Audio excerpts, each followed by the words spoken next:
captured my heart. I knew Alex from The Blur when he was working over at The Blur, and we did a series. He did a series of Kevin Smith flicks back in '08, I think it was, wasn't it? February '08, I did the Roy Thompson Hall. I sold it out twice that year, and then I came and went to The Blur and I did a series of smaller Q&As after the screenings there.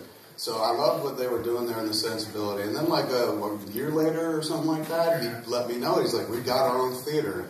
That charmed me because it was like straight out of Clerks. These dudes like, fuck working for somebody else. We're going to open our own theater. And I was like, oh my God, somebody was listening when I made that movie. So, you know, I hadn't been able to get up there to see the place since then, but I kept telling him, like, I got to bring something. I know I can bring like a podcast there or something like that. And then, of course, when we made Red State, he's like, you can get that here. I was like, yeah, we'll try. And it took a while, and we're finally here. So I walked into this place today for the first time, and I fucking love it. Like, immediately I was just like, oh, I want to buy it from these fools. But, oh my God, they're doing, him and his buddies doing such a great job. It's everything that, like, when I ever whimsied about owning a movie theater, wouldn't it be great to own? This is it. Perfect size. As you come in, it's like, I can't tell you how charming it is that all the posters are tacked up as opposed to in frames. That fucking screams our cinema. So, I love this place so much. It's perfect size for showing movies. It's perfect size for a lot of things. So I'm going to try to come back once a month and bring a show here. But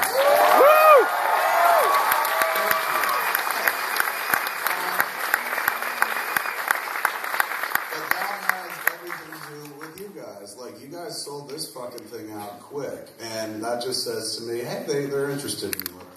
So, and I know it's not just the movie. I know if I just came up here by myself without the movie, we'd probably be able to sell it out. Maybe not as quick, but... We love you! Thank you, I love you too. Prove it afterwards. So, you know, for me, it feels like, wow, it'd be nice to keep coming back. Like, we're... we do two weekly shows up in Los Angeles at the John Lovitz Podcast Theater. Now we just started, I came to Canada from 2 gigs that we did in Vegas that we want to start once a month. They were very successful there. And the podcast that we do literally is just 2 people sitting down having a conversation in front of people, and this is like a perfect venue for it. So what I'd like to do is make it just a monthly stop, because I love coming to Toronto, and it'd be a great thing to do.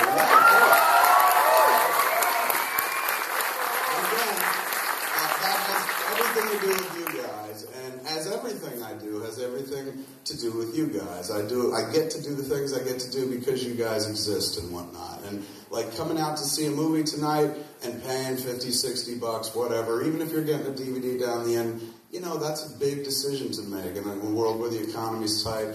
And you guys showed up in droves, sold this place out like that. And that means the world to me, but it also sends a very clear message out to other people, which is like, we'll support alternative forms of entertainment, even if the presentation is unorthodox, you know? Like, I have a firm belief that it's tougher and tougher to get people to come out of their houses to see a movie. You got to give them something special.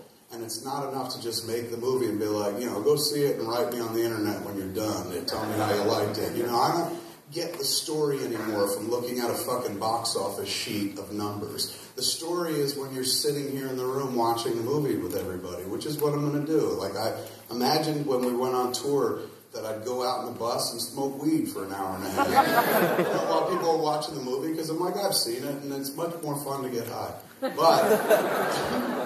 But instead, like, I would just sit there and watch it with the audience, the same as I'm going to do tonight, and because it's kind of gross how much I love the movie. You'll hear someone in the back, like, laughing the loudest. That's me. You'll hear somebody periodically, it's fucking genius! And that'll be me. Every once in a while, I want people to think it's someone else, so I'll throw Kev at the end. It's genius, Kev! You know, hoping for a groundswell. I'm a big, big fan, but I'm a big fan of not just the movie. Like, this time it wasn't enough to make it and be like, here, you guys have fun with it. I wanted to make it, I wanted to stay involved, and I've been so happy, blessed, lucky to stay involved. The screenings are kind of cool, man. The fact that we've all gathered together in a way that's not indicative of what it's normally like to go to the movies, there's special circumstances, elevates it to begin with. And the movie itself is a fun ride. I just got to prepare anybody who is looking for the old Kevin Smith. I'm not doing that with this movie at all. This movie is not a comedy like Clerks or Mallrats. It's a horror movie like Jersey Girl. So we get to start off with something kind of different, and then we come out and tell the story about how it happened, or just talk about whatever you guys want to talk about. There's a hoot and a holler. A movie's 90 minutes, a Q&A is even longer. So don't let anyone ever tell you that I don't fucking produce, man. You put out your money, I'm going to overproduce. By the end of the night, I'm going to be like pulling my pants down just to make you laugh. Anything to earn that. So in any event, not yet. Like I said, end of the night. This flick has been a joy to kind of accompany around the world, or my country, and now here. And we took it out to Italy as well. That was a fucking trip. But what I love about it most is it's not a typical flick. It's a parlor trick of a movie, and you'll see what I mean as the movie kind of goes on. What we'll do afterwards is talk about it for a long, long fucking time. We'll answer questions. We'll sit down, have a good old fucking chat, and try to make this a real singular viewing experience for you, where at the end of it, you'll be like, it was fucking worth it. So, there's any number of funny things I could kind of end on right now, but I'll be honest with you. I'm sorry? Congrats on the win. Thank you.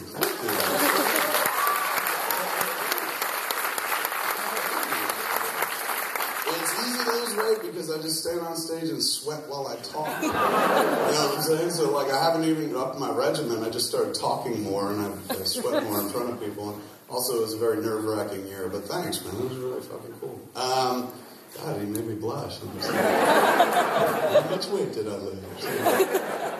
It's kind of weird for me because my wife's been with me every step of the way for this fucking flick. She's not here tonight, and she really wanted to be here because this is the first flick I ever made where she was like, oh, you are actually pretty good at this. She's never been a big, what you call, fan of what I do.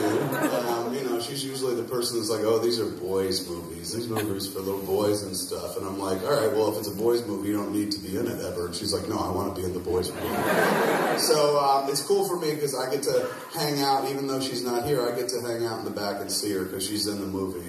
You'll see her at one point. She's one of the crazies in the fucking church. Shit. You know what? I don't want to spoil anymore. We're going to talk about this for hours after we're done. You guys have been waiting long enough. Let's just fucking start this, man.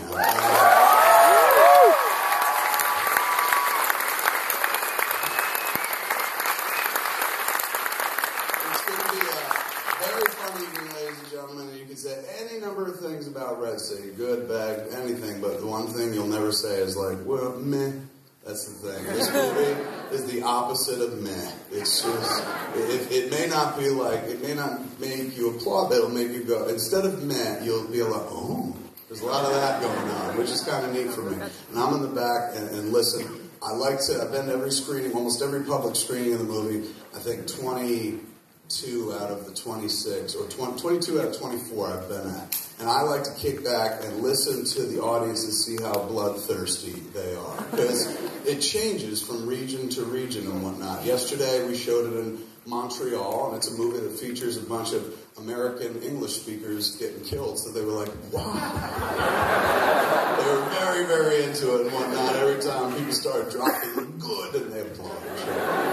It depends where you go in the country. In Texas, when we played it, they started applauding when there was a whisper of violence. You know, the idea somebody might get hurt. They were like, woo! And then when the bodies started dropping, boy, you thought like Christ had returned or something like that. It was kind of neat. So I will be in the back analyzing you as you watch the movie, try to figure out what level of bloodthirsty you guys are, and compare you to some nation or some state rather back home where I'm from. And I'll tell you if you guys are as bloodthirsty. This is weird. The most bloodthirsty place we ever went, Washington, D.C. Which is weird. And when you watch the movie, you'll be like, maybe it makes sense, because it is kind of, it's a movie, I wouldn't call it political, but it's definitely a movie, but it's got a title like Red State. You know, there's something in there about politics. We'll see, but it's buried under a lot of cool things.